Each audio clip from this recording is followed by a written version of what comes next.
Do you want your products seen by more buyers on Amazon, Etsy, and other marketplaces? Do you want to get more traffic, make more sales, and scale your brand? Welcome to the Signalytics podcast, Signal Code Unlocked, where we discuss what signals are needed to send to your customers, to the algorithms, to the ad platforms, in order to get your product seen, converting, and profiting fast. With your host, former top 50 seller on all of Amazon, the Professor Howard Tai. This is the Signalytics podcast, Signal Code Unlocked. Hello, everyone. Thank you for joining today. Today, we have Norm with us. Thank you so much, Norm, for joining us today. Hey, it's my pleasure. Awesome. And thank you, Howard, for being there always. I'm always here. All right. Awesome. So, Norm, we would love to have a small introduction of your side. Like, how did you get into this e-commerce space and then Amazon space? Oh, I've been in the e-commerce space since the 90s, and it was a complete fluke. I was doing some promotions for a Fortune 500 company, and they wanted to get into the e-com space. They wanted to do some co-op, have their logo match their distributors. So they asked us if I could do it and knew nothing about it, said yes. And all of a sudden I'm thrown into the game, and all other Fortune 500 companies or other companies were seeing what was up there, and they asked if I could help them out. So that's what happened. And that led me to a bunch of other things, which ended up my father actually asking me if I would help with a promotion of a new product in his company, which led to opening up 2 factories in Taiwan, which was a whole new experience.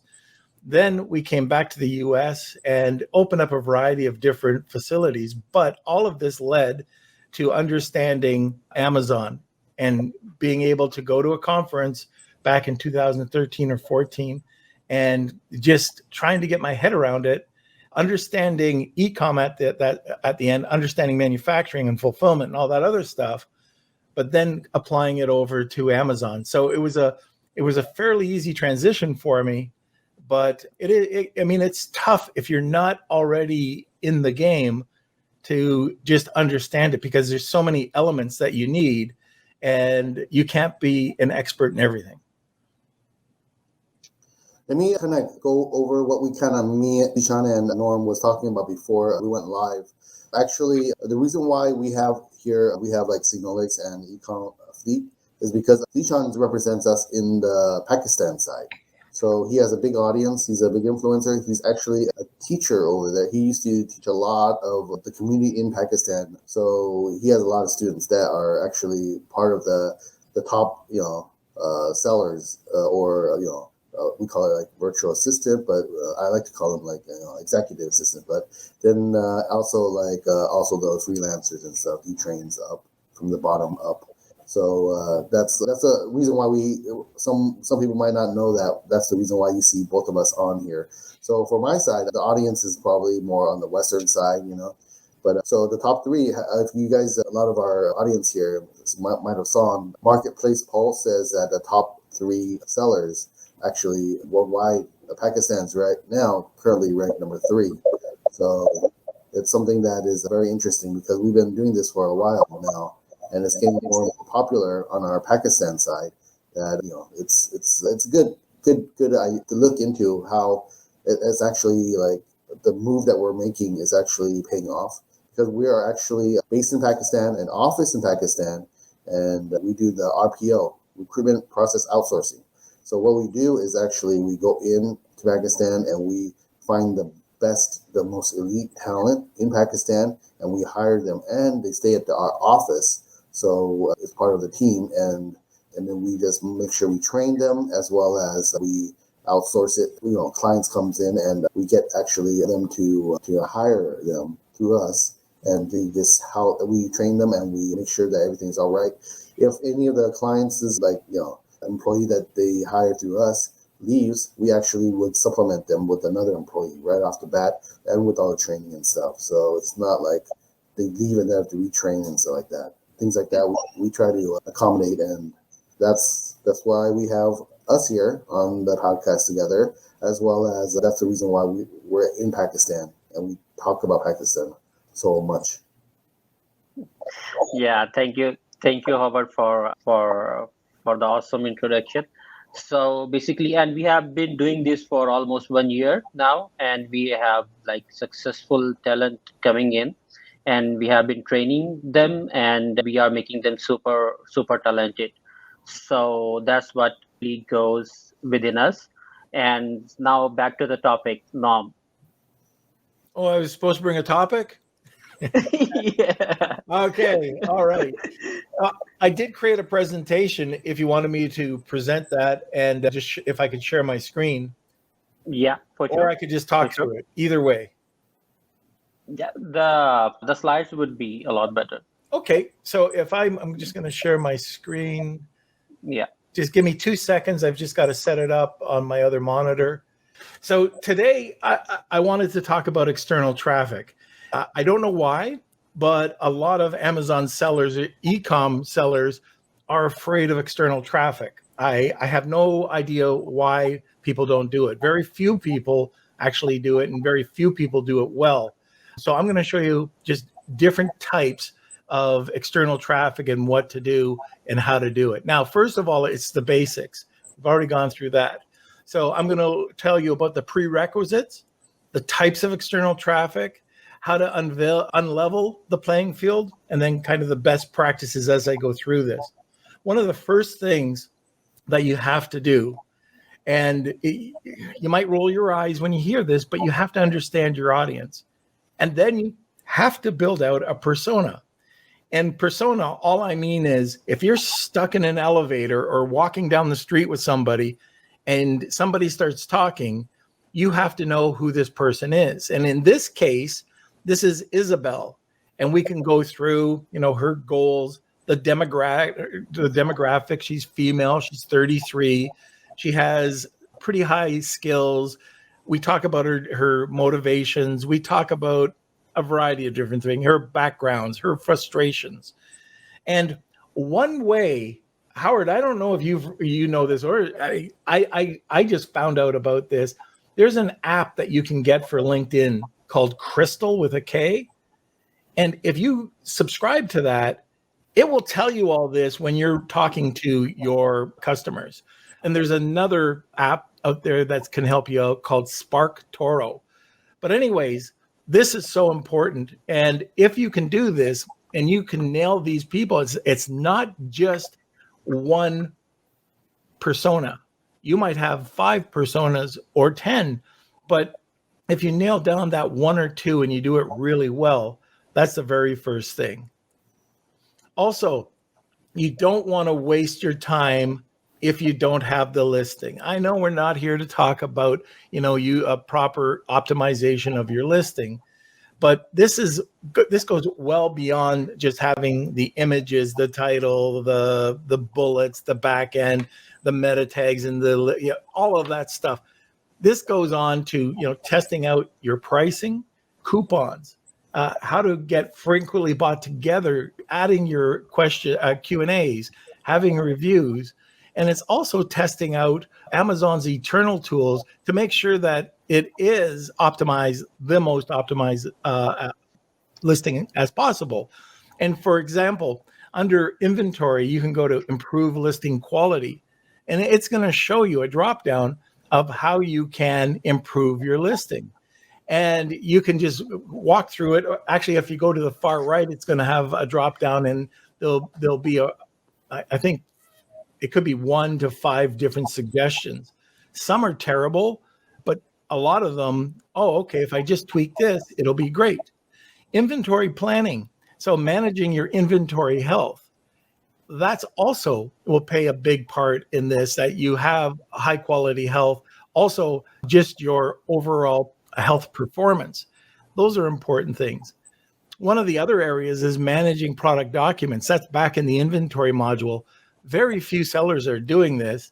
And I don't know why, because this allows you to upload instructions or guides or tech specs, all these different things that we were trying to send out to people with our, email sequence. At least back in the day, we used to do 3 emails.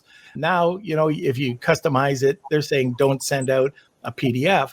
Well, this allows you to give all of that information on your listing. And one of my favorites is growth opportunities. So you'll see a growth tab, click growth opportunities.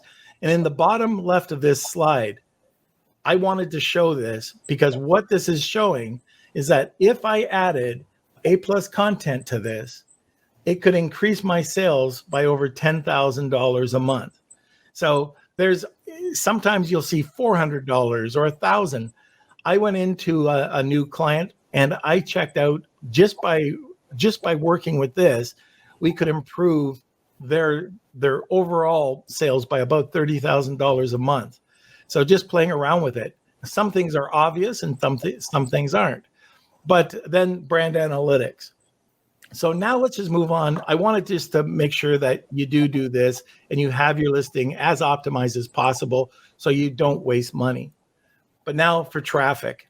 And Howard's gonna, he can probably, the amount I've talked about it, he could probably do this spiel. But my favorite tool above all right now is Google Business Profile. Google Business Profile can be found at business.google.com. And it allows us to instantly index for keywords or for your shoppable brand links. I'll get into it in a second. One thing I want to say is usually when I talk about Google My Business, which is now called Google Business Profile, I get lots of comments coming back saying, no, you're wrong. You can't do it. This is only for bricks and mortar.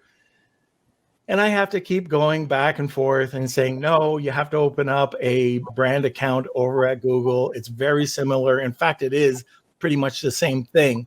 But a brand, you don't have to, I mean, it looks the same, but it's typically like it's for brands. You don't have to have an address. You can just unclick the address button and it will ask you to put in your brand and your images and it will rank them. I'm going to talk a little bit more about this on the next page.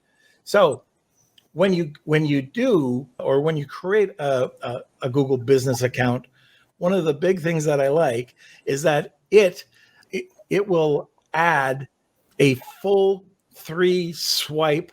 What am I trying to say? It will show you 3 swipes before you get to number 2. You cannot be number 2, 3, or 4 on a search page. If you have a relevant listing, you can only be number 1. And I don't know about you, but if I take up 3 pages of real estate, I think that that's a winner, So anyways, this is one thing that you could look at. It also, people are familiar with Google My Business or Profile over on a desktop. It's always over on the right-hand side. And there's so much information that you can add. And like I was saying, adding brands is one thing. You can add the categories. You can add the images. Now, listen, this is crazy. You don't have to have an image with your keyword going just over to your product listing. You can create one that goes over and ranks over to your shopping page or your Amazon shop, or you can have it over to Walmart, or you can have it over to a Shopify page.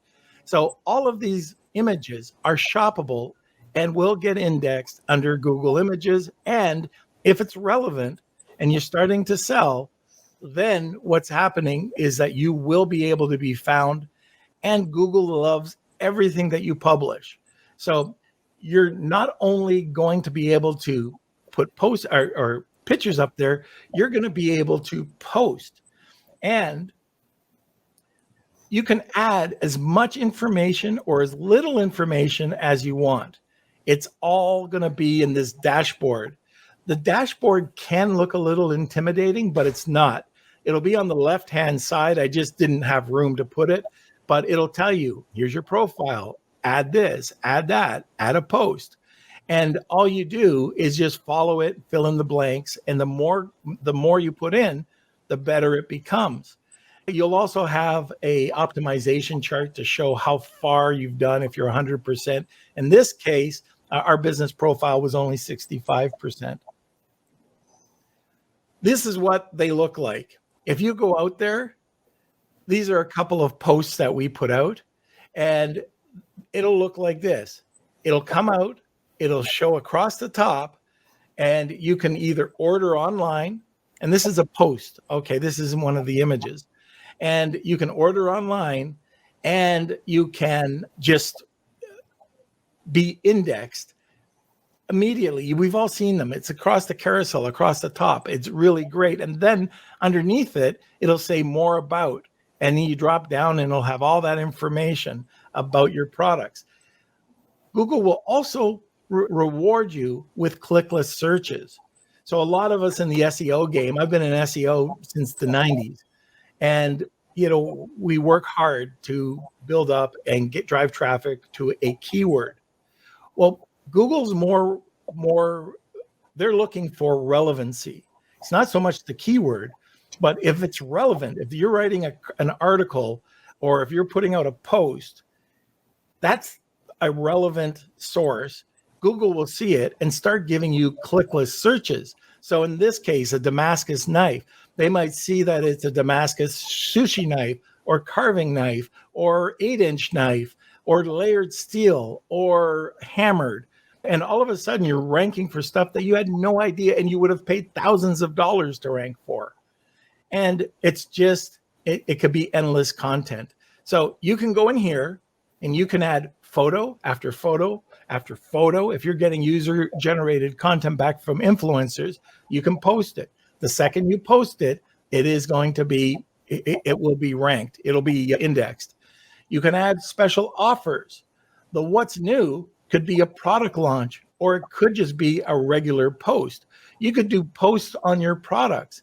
For me, with my podcast, I put out a regular event.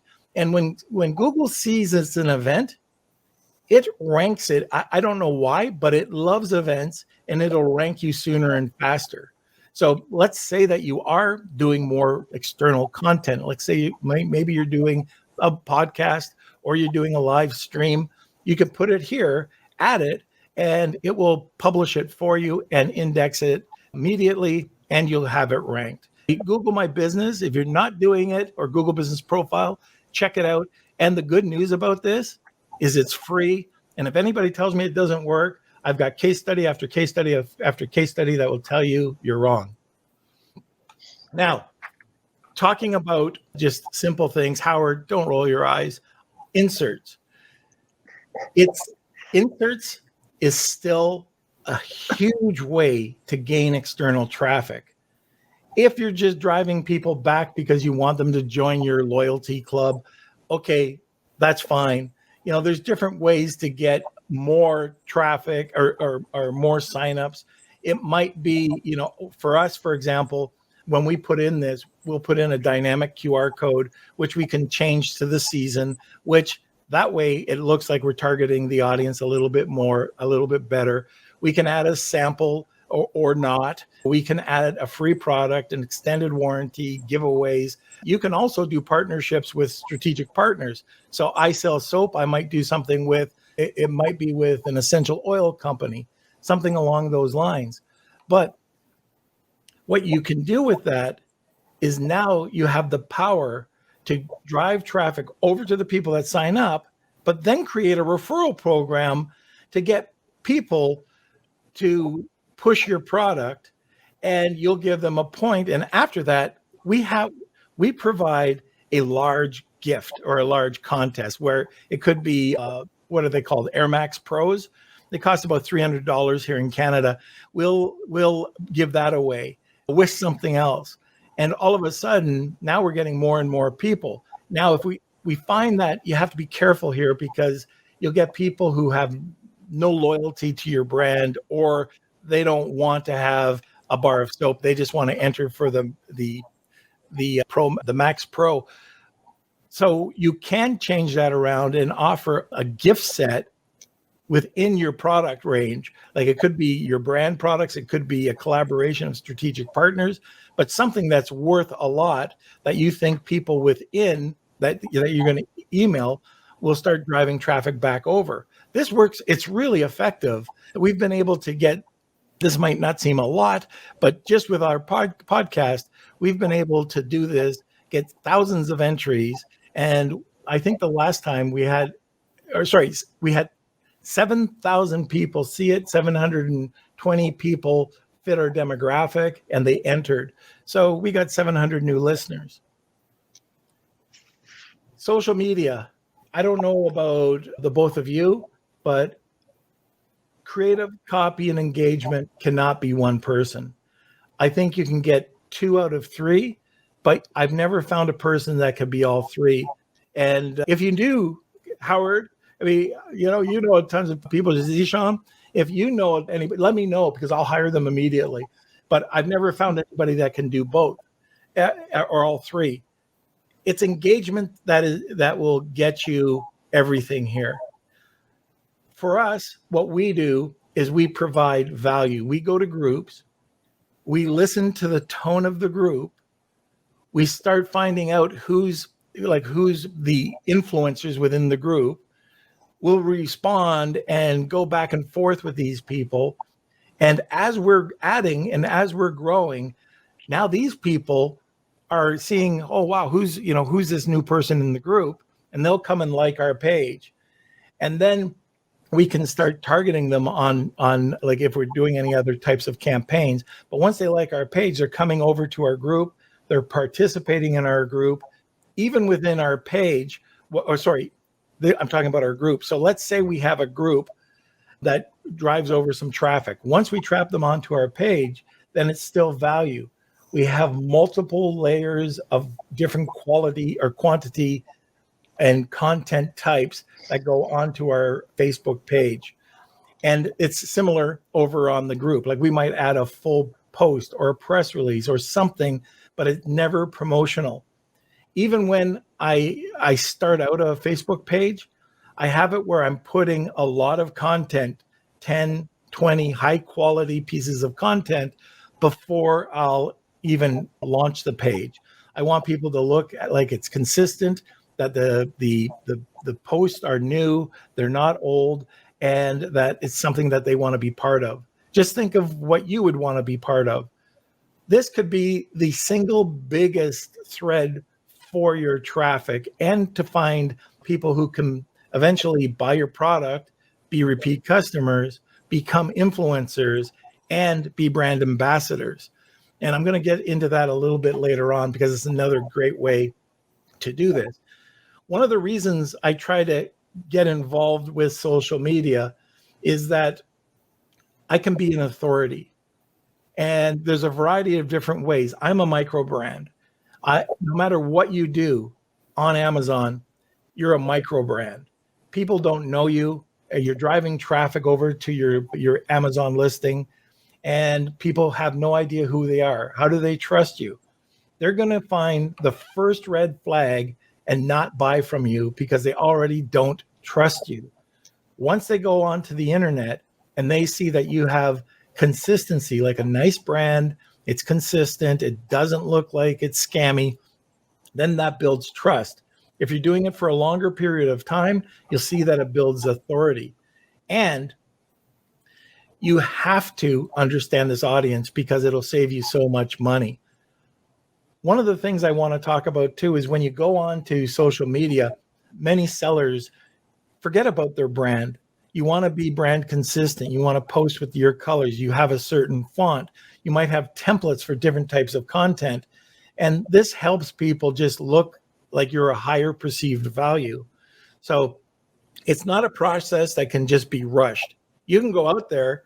If you want 100,000 likes or 100,000 followers, I can get them for you.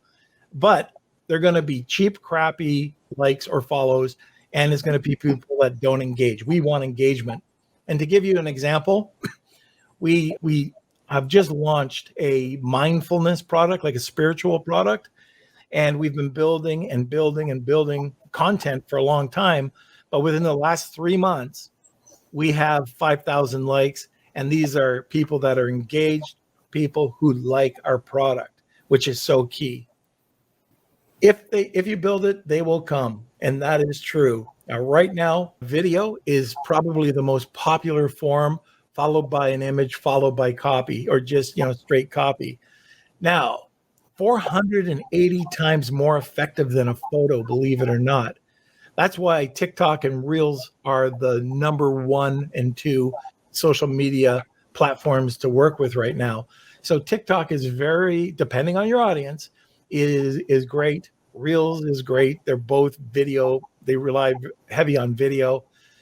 But the others, like in Facebook or in the straight Instagram, I mean, you don't have to stop there, but you don't want to stretch yourself out where you've got Facebook, YouTube, TikTok, Twitter, Pinterest.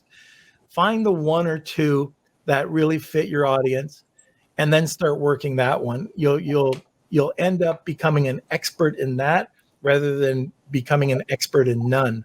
And I still, although a lot of people are kind of moving away from Facebook advertising and going over to more Google or over to TikTok, I still have huge groups in Facebook that I love and we engage with. And if I want to launch a product, I mean, I can automatically launch a product without even thinking. So constant posting is also the thing. If you're going to post for during your launch and never post again, first of all, people are going to look at it. I don't know about you, but when I'm posting or if I'm looking at a group and I see that there's no posts, I'm not too interested in being part of that group, and I just click on or I don't accept the invite. This will impress you, I think. We have to find, I don't want to call it bait, but we have to find something to bring people back and build up your followers. You have to do that. You have to have a hook. And most people just give you motivational quotes that nobody cares about, and or questions, and people will, or polls. Okay, that's fine. But think outside the box. Go to somebody who is creative. Let them use their thought process rather than, if you've never done this, trying to do it on your own. This is not the time to do this. I am going to show you something that is incredible. Right here, Meowingtons. Meowingtons had, even before they had a product to sell, they were building followers on their Instagram account. And what their hook was is that they were giving out an illustration a day, and people were loving it. And it's all cat crazy. Now they have products that they sell. They've built out a product on Amazon, Shopify, over on Etsy. And look, if you've got 720,000 followers, you think it would be tough to say, hey, we're selling a cat calendar. Would you like it this week? And it features Milton the cat. So there's Milton. Milton the cat. Everybody who signs up on their newsletter gets a cat, one cartoon a day. They have an artist that creates one cartoon every day, and people love it. To the extent that you might have seen Milton. Milton is the most downloadable GIF it's the most downloadable GIF. And it's done over 3 billion downloads right now. You've probably recognized him, but you didn't know it was Milton the cat. So that's something that was built out even prior to the launch. The other thing is you have to have, like with your brand. So I put this in here just to show you the far other side of this. I know the guy who came up with Die Epic. He had no idea that his clothing, it's more urban style clothing. He's an MMA fighter, but he had no idea that hundreds, if not thousands of people would start tattooing Die Epic on their body. Now, that's a loyal brand. Nobody's going to sway away from your brand if they're willing to do this. So this is crazy. Like, I love the guy. I'm not going to put Die Epic on my body, but he's able to do it. So this is something that generates traffic. Social media ads. Right now with Google or with Facebook ads, we've got a few issues with it. If you have an audience that's already built, or if you build a lookalike audience, it's much easier to target and to use Facebook ads. Very interesting. We had a Facebook ad expert on, and he was talking about setting up lookalike audiences. And he was saying that he's no longer having to really narrow it down and drill it down. He does much more of a broad audience. and he's getting great results because Facebook's picking it up, algorithms picking it up and kind of fine tuning it. I've never heard of this except for about 3 days ago when I interviewed the guy. That's what he was saying. I've never experimented with that. I still narrow it down. I know exactly who my audiences are. And one thing, and I don't know if you guys could back me up on this, but if I have a small budget and I'm split testing it and one ad's working, that's great. I don't throw huge money at it. I build it around 20% every week, maybe, just to make sure that, we're grabbing it, that there's just not a high frequency of the ad being seen and you're just wasting your money. So I usually build it out. Again, it's not just a fast, one time, this ad's working, let's try it out. And it's always testing. TikTok's another favorite. We're doing a lot of TikTok ads right now. Their ad platform is a Spark Ads. We work with influencers. The influencers give us the authorization code that we can use their ads. And then while they're promoting it, if we ask them to, we can also promote it on our site. Very easy. They have the TikTok Creator app, and it allows you to go find the influencers and just get them to start working with you. They range from free all the way up. A couple of other platforms that people aren't dealing with too much, we've talked about it for years, is Pinterest. I think you're going to hear more and more about it in the coming years. But your average, it has the highest average order value. So on Pinterest, it outperforms every one of the other social media platforms for order value. And it also has a very specific demographic. And that, for the most part, it's if you've got something that's more artsy, craft-worthy, and it targets women, Pinterest is your account. And that could be changing any day. And Reddit's also another one. I know Reddit is a great ad platform. I've never used it. I wanted to mention it because I've heard so many people in the industry that are using Reddit and getting great returns. Sorry, that. Oh yeah, okay. And then the bonus is Spark Toro. Check it out. You'll be able to dive into your competitors, find out who their influencers and the demographics are. So it makes finding that audience really easy. There's a training video. It's 6 minutes long by Rand Fishkin. You'll be an expert after you watch the video. So 6 minutes out of your life, you'll learn how to do this and you'll be able to target traffic a lot easier. So I still Google Ads, Bing.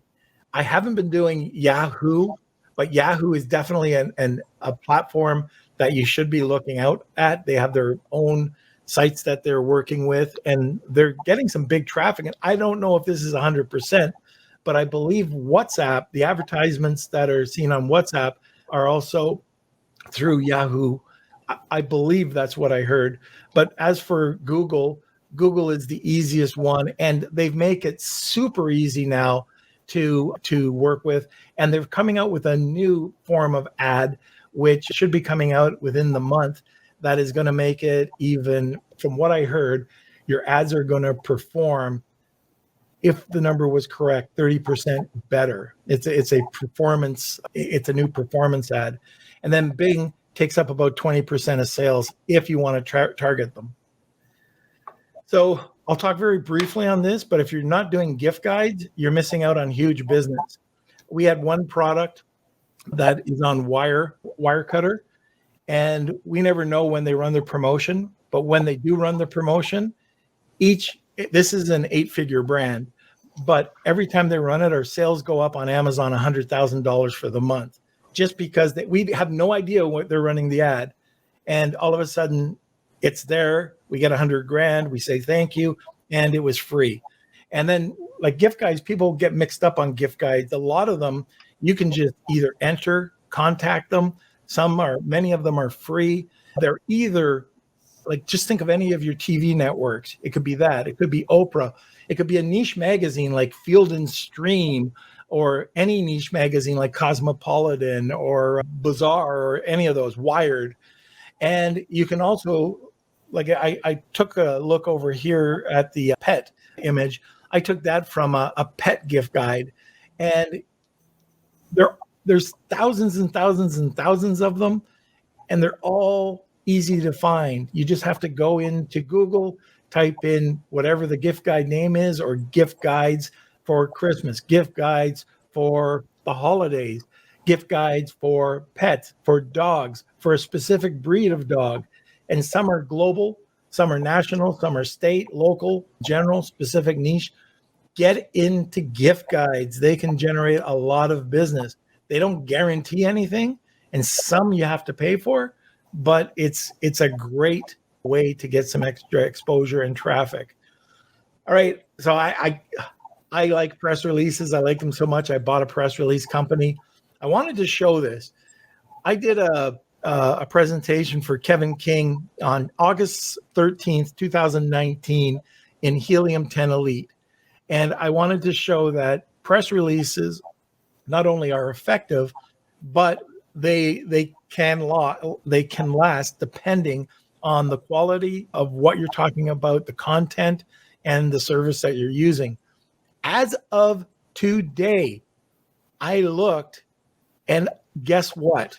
As of yesterday, that bully stick press release is number 3.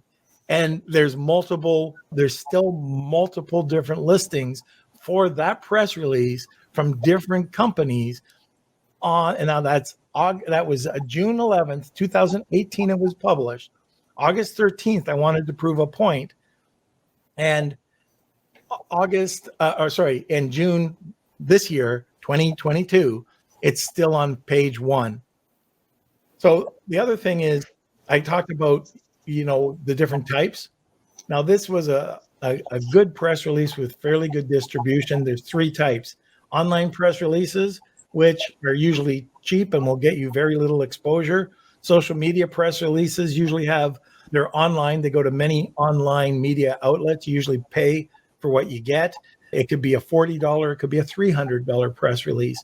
They go out to different media outlets, search engines. They could be out to different influencers or reporters, but it's also a lot of social sharing.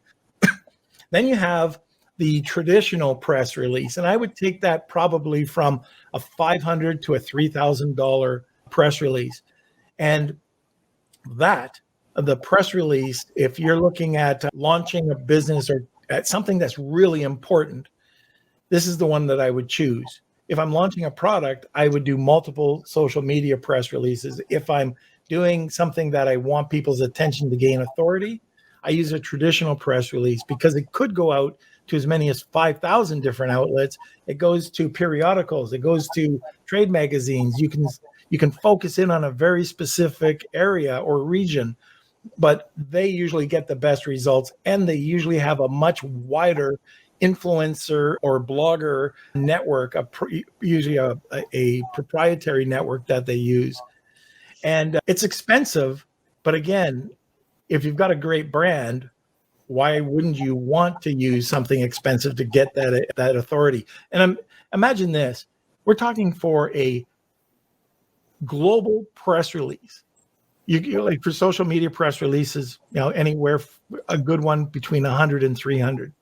Same thing over here. What would you pay for a global press release, a traditional press release? Let's say it's $1,500. That's going to stick around. It's going to show that you have authority.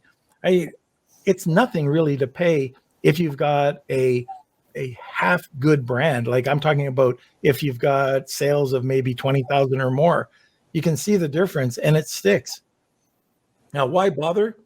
Well, they're nationally syndicated, they're inexpensive, they have incredible reach, authority, and if you have communities of 350,000 or less, you publish a press release, and all of a sudden you become number 1 on not one, but any keyword combination pretty much overnight that you want in a geo-targeted area. It's so easy. If you take a look at your Amazon sales and find out where they're coming from, then you'll know where to target, and you can start doing press releases over there It's not that people won't see them in other parts of the country, but it will target and you'll get just a quick ranking, very quick ranking. It's almost too easy. So this is something that I've used a number of times. This is my listing. Number 1, number 2. This is another one. Okay, look at this. 2016, the press release is still there. Then another press release, and then we've got Amazon. The 3, like number 5, 6, and 7 are images of my product. The number 8 and 9, USA Today, not shabby. There's Pinterest, Facebook, American Christian Store. I don't know how they got that. Maybe it's a press release. KSW, Dogscape, and Pinterest. Those are all mine. Can you imagine by building up authority to specific keywords, you can do this?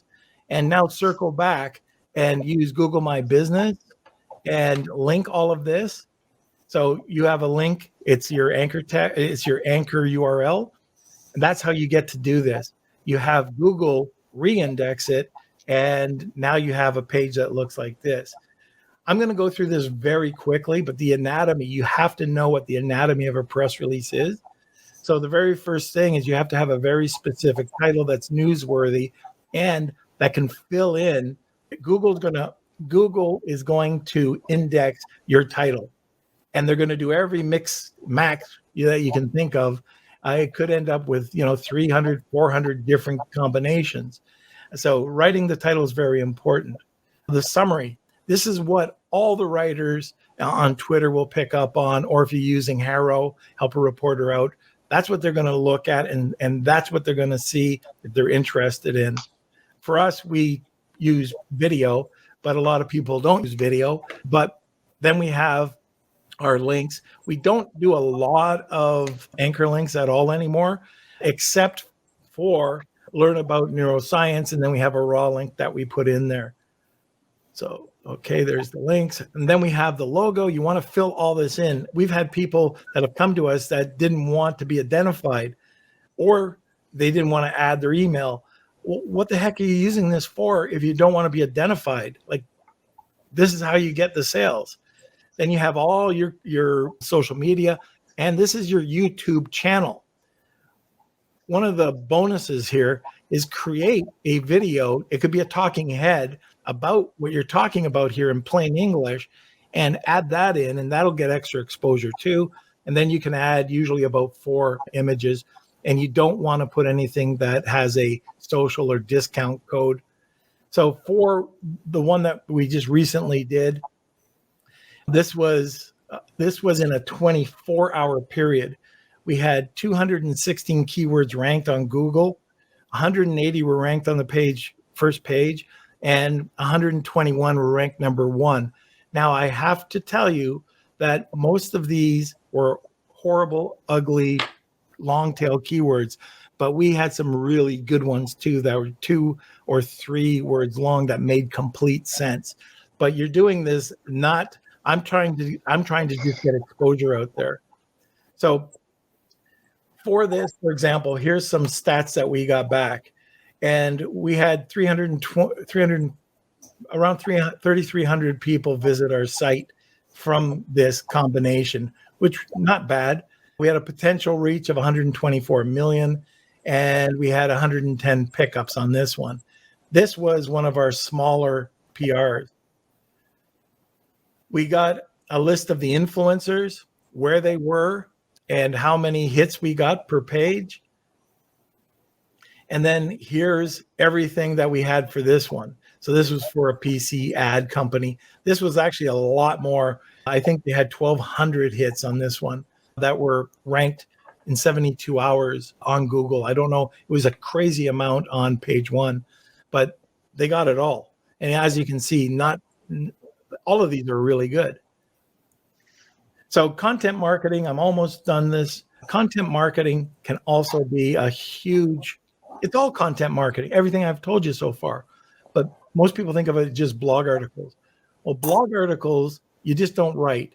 Neil Patel always says, if you can't write the best, don't put it out there, because nobody's interested. They're looking for the best. So you can use artificial intelligence like Jasper or Phrase or Word, but I still use a human touch. I just don't publish. Some people do. I don't publish it. I wanted to make sure that I use that little bit of human interaction. I generate a ton. Oh, and by the way, when I'm doing blog articles, it's just not a blog article. I make sure I have a subheading. I make sure I have a summary up top. I make sure I have a table of contents. I write the body. I don't put long paragraphs. I usually have 2 to 3 sentences.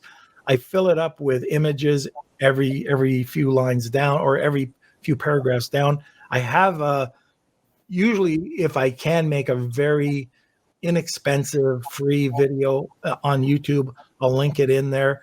And I make sure that the links that I'm using, I don't even usually add a link. The only links that I'm using are the resources that I might be mentioning in the blog article. And they are 1,500 to 2,000 words. And I come back about every 3 months and add another 250 words. User-generated content, influencers, or in your insert, ask people to tag you, and you could get them into a contest, or just ask them to tag you. People want to, show that they're using your product. We get lots of content that way. Live streaming, that's really popular. We're working with a pet content or a pet product company right now. They go live talking about different pet benefits, just talking about pets, talking to pet owners. People love it. They follow it. And I think they have about 180,000 emails and followers now just from doing this. Video content is the best. So wherever you can, just do a 30-second video. It doesn't have to be Hollywood production. People don't like, I don't think people like or engage as much with Hollywood productions. Just go live or have somebody, your influencer go live, talk about it with an iPhone. People love it. Have a podcast. Sorry, got a bit of a cough.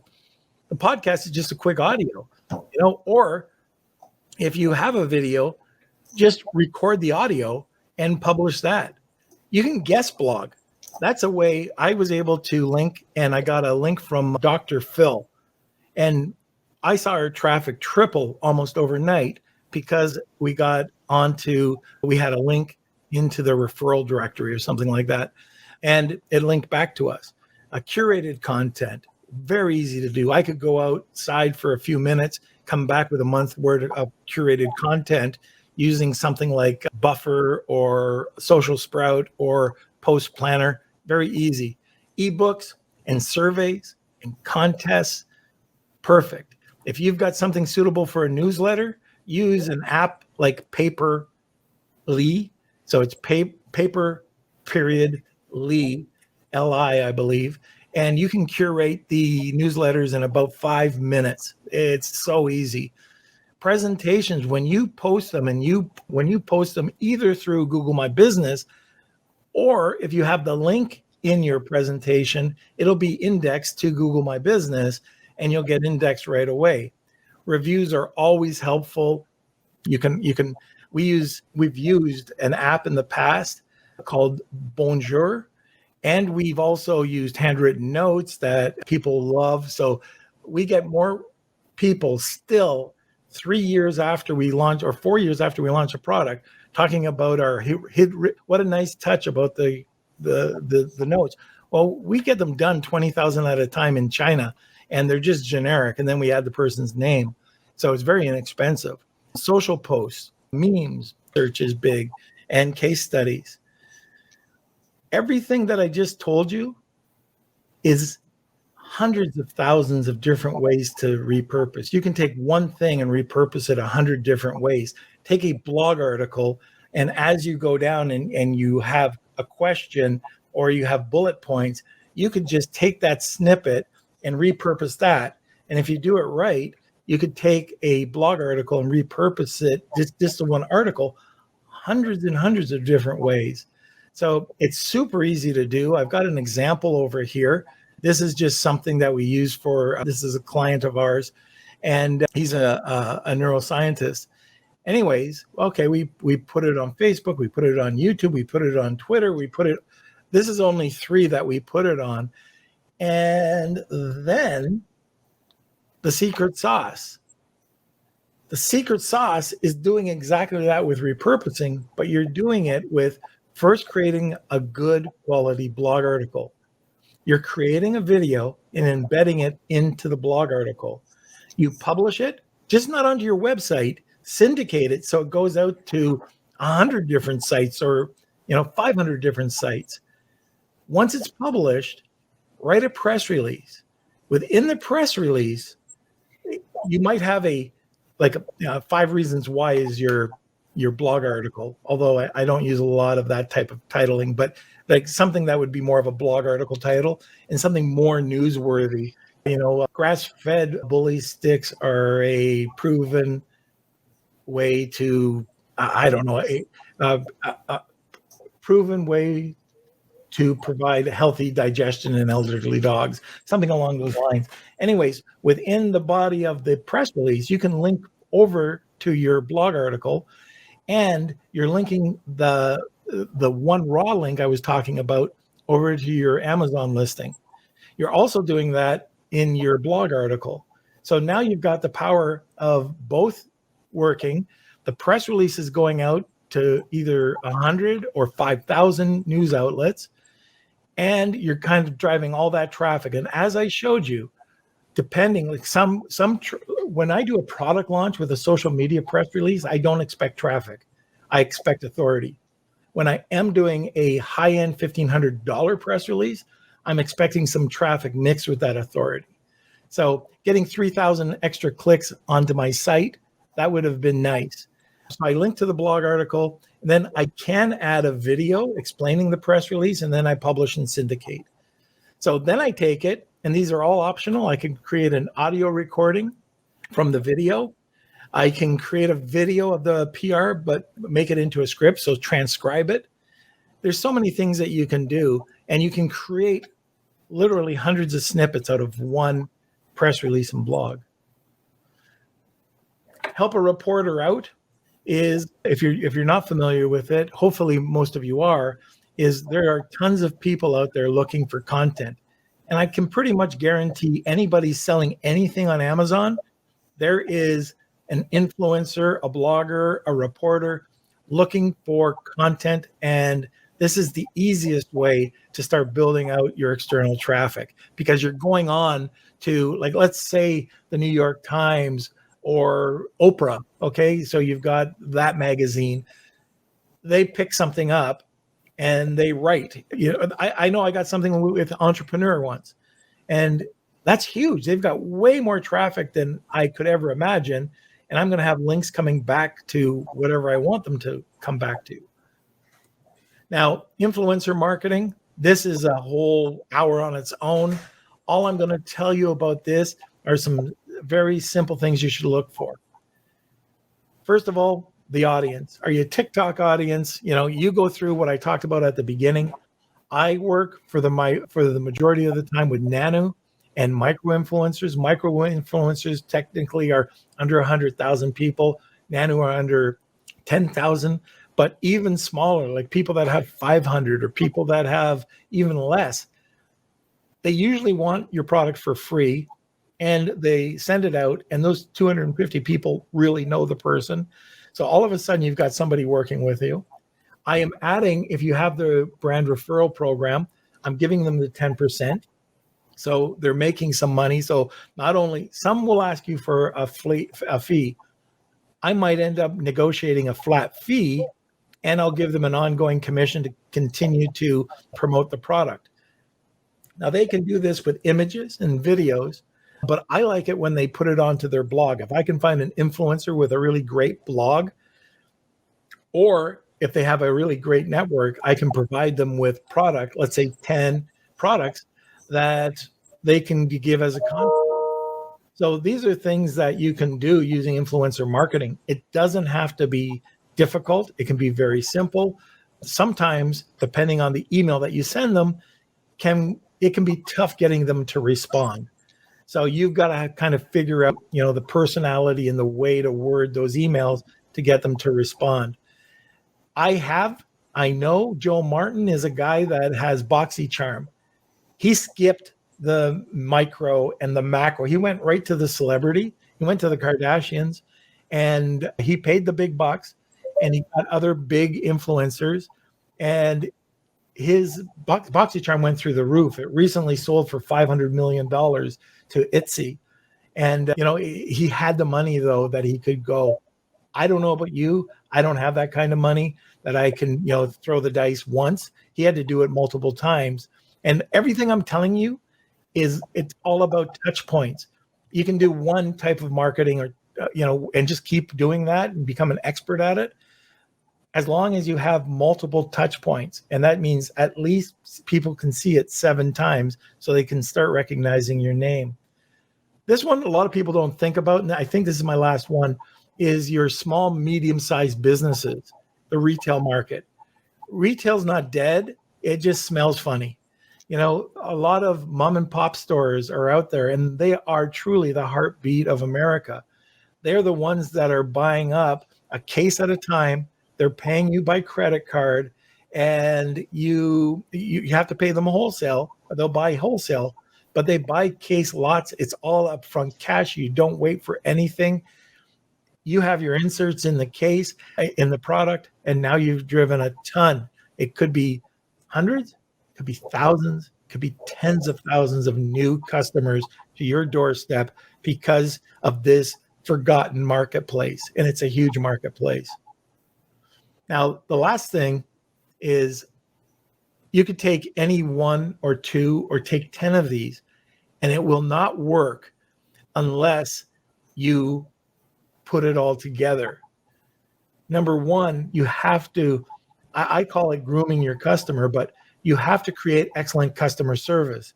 If they're contacting you, you get on them. Send them out a little bonus thing once in a while. Like for us with soap, I might send out a bonus sample, just it's unexpected. Or if you're shipping them an order, give them something they're not expecting. For us, it might be a bottle of shampoo, like a small sample bottle.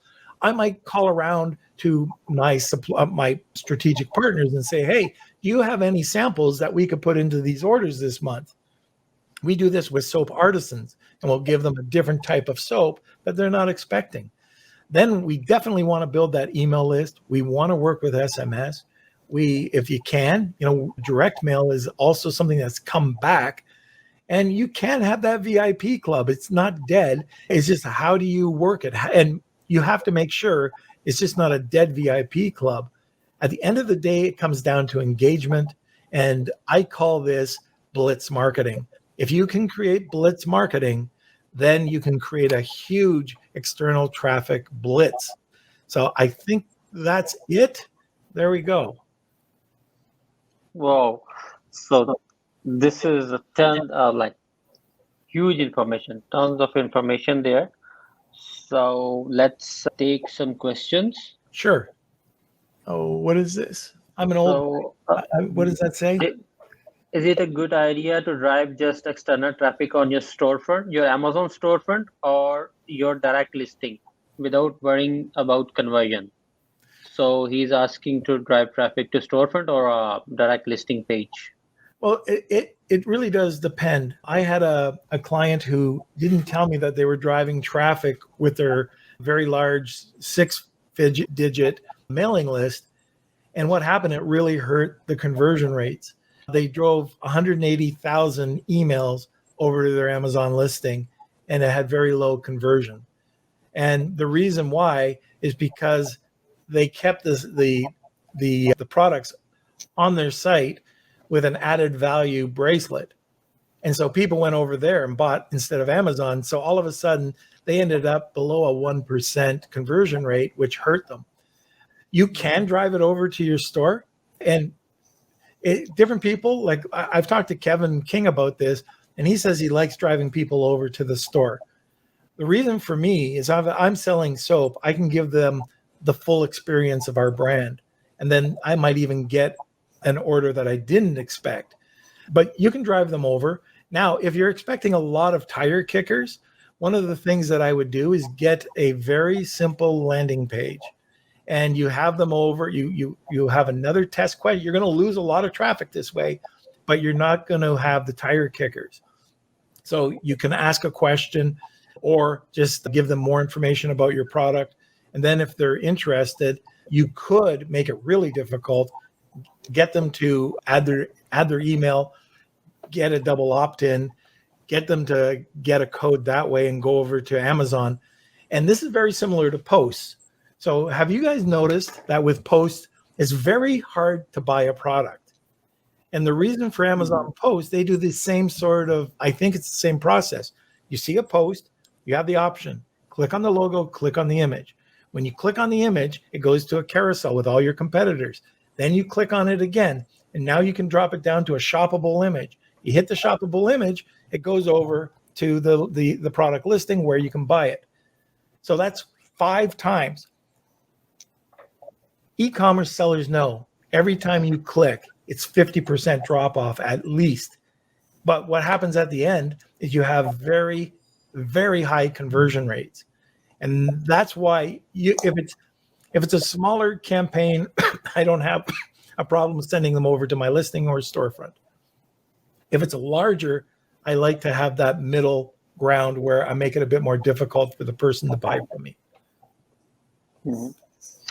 Yeah, so one other thing you can do, like having a landing page and just putting the buy with Prime. So Right. everyone knows if you are buying, then you are going to get it from Amazon. So this is another way. That's true. Yep. What would be the best email to use for Google Business Profile? For example, our domain name or just the Gmail one? Yeah, you have to have a Gmail, either G Suite or a Gmail name, right? I would recommend it has to be something from I believe it has to be a Gmail email. So for me with my soap, I have Norm at, and that is the email that I'm using, or orders at, or something like that. The name of the store, you should, like, if it's your brand, you can name the store you're going to have to verify all your information. So if they ask you for your address, don't be afraid to put in your address. There is a button there that you can uncheck. But if you tell them to go to a post office box, or if it's a UPS store or FedEx, you'll get rejected.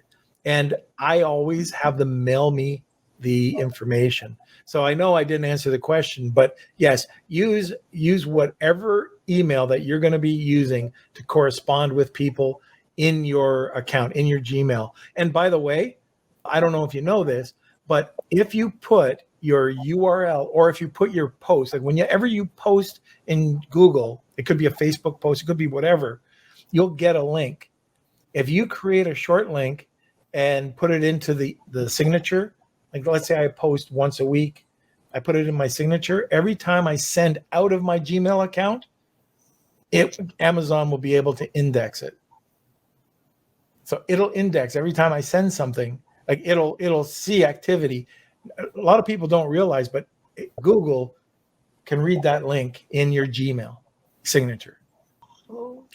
How and where to go the press release? Okay, so Rana, the best way to do this is you can do it yourself. You can go and you can spend a lot of time, money, and energy going and trying to find out all of these distribution points, or influencers or bloggers. Best way to do it is go to a company that has a distribution network. There's a bunch out there. So you've got Precision is the big boy. They have PR Newswire, another. My company's called Netfluence. We have we have those 2 types of press releases. There's a lot. If you take a look at under PR distribution companies, you'll be able to find them. There's a lot of them, but make sure you don't go for the lowest one. The lowest one will give you exactly what you pay for. I have a question real quick. So is Google My Business? I'm not really familiar with it, but is it where when you search like my business name, and then on the right side, there's like this company descriptions and all that information? I had it where my company actually moved in California, and then I'm trying to edit that particular information. But then for some reason, they won't let me edit, and they're sending postcards to verify the address. Yeah. To to claim that account or editing it somehow. But then I couldn't. No one's at that address. I'm not able to get that postcard or anything like that. How else would I be able to modify that or be able to be like the authority for that particular business? So you're talking about a brand, right? You want to just have it under a brand and not like virtual. It's a company. It's a company. Okay, so it is bricks and mortar. There's got to be some way or somebody there that can either forward you that card when it comes in. Somebody's got to, it's going to be a code, and you're going to punch in the code, and then they're going to be able to transfer the ownership over to that company or change the address. Is it only that way, the postal thing? Is there any other way? When you first do it, you have an option of, there was phone. I don't even know. During COVID, they pretty much shut down that department. I don't know if they've got it back up and running, but if you can verify over the phone, what they'll do is they'll ask you something. I forget how they did it because I only get it sent to me, but they used to have a way where you could just easily verify over the phone, but now it takes forever. I understand. Okay, thanks. Yep. Okay, so one last question. Sure. Can we share product direct link on social media platforms like Facebook page and Insta? And do you think if there are no conversions, our product will not de-rank on Amazon? Can we share a direct link? So you're talking about your product link, right? On social media? Yeah. So posting the direct link, like the Amazon product link on social media, and when the traffic comes, but there are no conversions, that is going to de-rank on Amazon or not? So that is the question. I don't think there is a big myth out there, with the conversion side. I think what you can do is if you're part of the attribution and you start to see that it's not converting, that maybe you don't maybe what you'll do is put in some more engaging images with that link and then see how it's going to convert. One of the things that you might want to do also to see to help you convert might be using the Google My Business, and you can put that link into a post that you're doing, and then it'll index that twice. So it'll be on Facebook and it'll be on through Google. Anytime that I get lots of traffic going over and it's not converting, I don't like that. I want to make sure that the audience that I'm sending the traffic from is my audience. And if I don't know that audience, that's where I'll put it over to a landing page, then figure it out, and then drive them over. So you'll get a lot more traffic. I don't know, Howard, if you agree on this, but you'll get a lot more traffic. But if you're not converting and your conversion percentage goes down, that could, I don't know if it'll hurt your rank at all, but it can hurt you when you go to do any PPC campaigns. You'll be paying more. So from my side, I don't think external traffic will hurt your conversion rate, as in lowering down your ranking. Conversion are two different things. Where in on Amazon and off Amazon. Off Amazon, external traffic, they don't really care and they don't penalize you for that. Right. And when you're looking at within Amazon, it's all about conversion share. Whoever gets the most sales, right? That's what it is. That's why you have the brand analytics, click share, and conversion share. They all care about the sales. But in the very beginning, when you're on the honeymoon and everything like that, of course, it really matters among the conversion rate to get you up there at the velocity of sales that you're getting up and everything like that. But it comes down, and at the end of the day, it comes down at how much orders can you get in on your conversion share. All right. So I believe that's it. So thank you so much, Norm, for taking your time and joining us today. Oh, you're welcome. Glad to be here. Thank you so much. Okay, guys, thank you so much for all of you to be there and stay with us at the end. And thank you, Howard.